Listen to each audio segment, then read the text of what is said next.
ನಮಸ್ಕಾರ ವೀಕ್ಷಕರೇ. ಇಂದಿನ ದಿನ ನಾವು ತುಂಬ ಮುಖ್ಯ ವಿಷಯವಾದ ಎನಿಮಿಯಾ ಅಂತೇಳಿದರೆ ರಕ್ತಹೀನತೆ ಮತ್ತು ಅದರ ಮನೆಯಲ್ಲೇ ಮಾಡಿಕೊಳ್ಬಹುದಾದ ಗಿಡಮೂಲಿಕೆ ಔಷಧಿ ಯಾವುದು ಮತ್ತು ಇದರ ಬಗ್ಗೆ ಆಯುರ್ವೇದದಲ್ಲಿ ಯಾವ ಥರ ಉಲ್ಲೇಖ ಇದೆ ಅಂತೇಳಿ ತಿಳಿದುಕೊಳ್ಳುವ. ನಾನು ಡಾಕ್ಟರ್ ಸಂತೋಷ್ ಅಂತ. ಆಯುರ್ವೇದ ಫಾರ್ ಆಲ್ ಚಾನಲ್ಗೆ ಸಬ್ಸ್ಕ್ರೈಬ್ ಮಾಡಿ, ಸಪೋರ್ಟ್ ಮಾಡಿ. ಎನಿಮಿಯಾ ಅಂತೇಳಿದರೆ ರಕ್ತದಲ್ಲಿ ಹಿಮೋಗ್ಲೋಬಿನ್ ಅಂಶ ಕಡಿಮೆ ಆಗುವುದು. ಇದನ್ನು ಆಯುರ್ವೇದದಲ್ಲಿ ಪಾಂಡು ರೋಗ ಅಂತ ಹೇಳಿದ್ದಾರೆ. ಈ ಪಾಂಡು ರೋಗದ ಲಕ್ಷಣ ಯಾವ ಥರ ಇರ್ತದೆ ಅಂತ ಹೇಳಿದ್ರೆ, ಮನುಷ್ಯರು ಬಿಳಿ ಅಥವಾ ಹಳದಿ ಬಣ್ಣಕ್ಕೆ ತಿರುಗ್ತಾರೆ ಮತ್ತು ವಿಪರೀತ ಸುಸ್ತಿರ್ತದೆ. ಇದನ್ನು ಪಾಂಡು ರೋಗ ಅಂತ ಕರೆದಿದ್ದಾರೆ ಆಯುರ್ವೇದದಲ್ಲಿ. ಇದನ್ನು ನಾವು ಎನಿಮಿಯಾಕ್ಕೆ ಹೋಲಿಸಿಕೊಳ್ಬಹುದಾಗಿದೆ. ಎನಿಮಿಯಾದ ಲಕ್ಷಣ ಯಾವ ಥರ ಇರ್ತದೆ ಅಂತ ಹೇಳಿದ್ರೆ, ಮನುಷ್ಯರಲ್ಲಿ ದುರ್ಬಲತೆ ಇರ್ತದೆ ಅಂತ ಹೇಳಿದ್ರೆ, ಸುಸ್ತು, ತಲೆ ಸುತ್ತುವುದು, ಚರ್ಮ ಬಿಳಿ ಬಣ್ಣಕ್ಕೆ ತಿರುಗುವುದು, ಉಸಿರಾಟದ ತೊಂದರೆ ಅಂತ ಹೇಳಿದ್ರೆ ಸ್ವಲ್ಪ ನಡೆದ್ರೂ ಏದುಸಿರು ಬರುವುದು. ಅದೇ ತರ ಕಾಲುಗಳಲ್ಲಿ ಬಾವು ಬಂದಿರ್ತದೆ ಅಂತ ಹೇಳಿದ್ರೆ ಕಾಲುಗಳು ದಪ್ಪವಾಗಿರ್ತದೆ. ಇದು ಎನಿಮಿಯಾ ರೋಗದ ಲಕ್ಷಣವಾಗಿದೆ. ಎನಿಮಿಯಾಕ್ಕೆ ಅಂತ ಹೇಳಿದ್ರೆ ಪಾಂಡು ರೋಗಕ್ಕೆ ಕಾರಣ ಯಾವ್ದಂತ ಹೇಳಿದ್ರೆ, ಅತಿ ಹೆಚ್ಚು ಲವಣಾಂಶ ತಿನ್ನುವುದು ಅಂತ ಹೇಳಿದ್ರೆ, ಉಪ್ಪಿನಂಶ ಜಾಸ್ತಿ ತಿನ್ನುವುದು, ಅದೇ ತರ ಆಮ್ಲ ರಸ ಜಾಸ್ತಿ ತಿನ್ನುವುದು ಅಂತ ಹೇಳಿದ್ರೆ ಹುಳಿ ಪದಾರ್ಥಗಳು ಜಾಸ್ತಿ ತಿನ್ನುವುದು, ಮದ್ಯಪಾನ ಮಾಡುವುದು, ಮಣ್ಣು ತಿನ್ನುವುದು. ಇದು ಮುಖ್ಯವಾದದ್ದು. ಮಣ್ಣು ತಿನ್ನುವುದರಿಂದ ಮಕ್ಕಳೆಲ್ಲ ಮಣ್ಣು ತಿಂತಾರಲ್ಲ ಆ ಥರ. ಮತ್ತು ವಿರುದ್ಧ ಆಹಾರ ಸೇವನೆಯಿಂದ ಅಂತ ಹೇಳಿದ್ರೆ, ಹಾಲಿನಲ್ಲಿ ಉಪ್ಪು ಹಾಕಿ ಕುಡಿಯುವುದು, ಹಾಲು ಕುಡಿದ ನಂತರ ಮೀನು ಮಾಂಸ ತಿನ್ನುವುದು, ಇದೆಲ್ಲ ಕಾರಣದಿಂದಾಗಿ ದೇಹದಲ್ಲಿ ಮಂದಾಗ್ನಿ ಉಂಟಾಗ್ತದೆ. ಇದರಿಂದ ಆಮ ಉತ್ಪತ್ತಿ ಆಗ್ತದೆ. ಆಮ ಉತ್ಪತ್ತಿ ಆಗುವುದರಿಂದ ರಸಧಾತು ಇರ್ತದೆ ನಮ್ಮ ದೇಹದಲ್ಲಿ. ಆ ರಸಧಾತು ದುಷ್ಟಿಗೊಂಡು ರಕ್ತಧಾತು ಕಡಿಮೆಯಾಗಿ ಉತ್ಪಾದನೆ ಆಗ್ತದೆ. ಇದರಿಂದ ಎನಿಮಿಯಾ ಉಂಟಾಗ್ತದೆ ಅಂತ ಹೇಳಿದ್ರೆ ಪಾಂಡು ರೋಗ ಬರ್ತದೆ ಅಂತ ಆಯುರ್ವೇದದಲ್ಲಿ ಹೇಳಿದ್ದಾರೆ.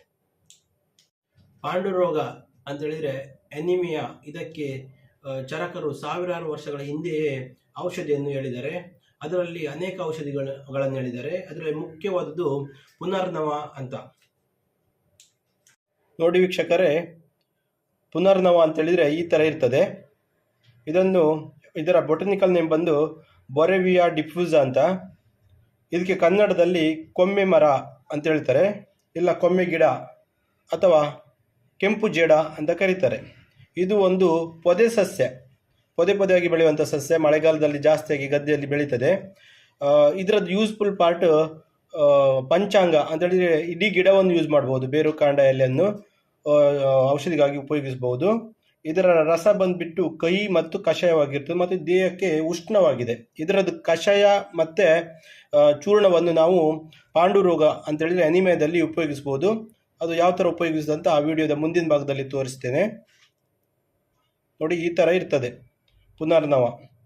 ನಮಗೆ ಇದು ಅಮೆಝಾನಲ್ಲಿ ಆರ್ಡರ್ ಹಾಕಿದರೆ ಸಿಗ್ತದೆ. ಅದಕ್ಕೆ ಬೊಟಾನಿಕಲ್ ನೇಮ್ ಹಾಕಿ ಸರ್ಚ್ ಮಾಡಬೇಕು.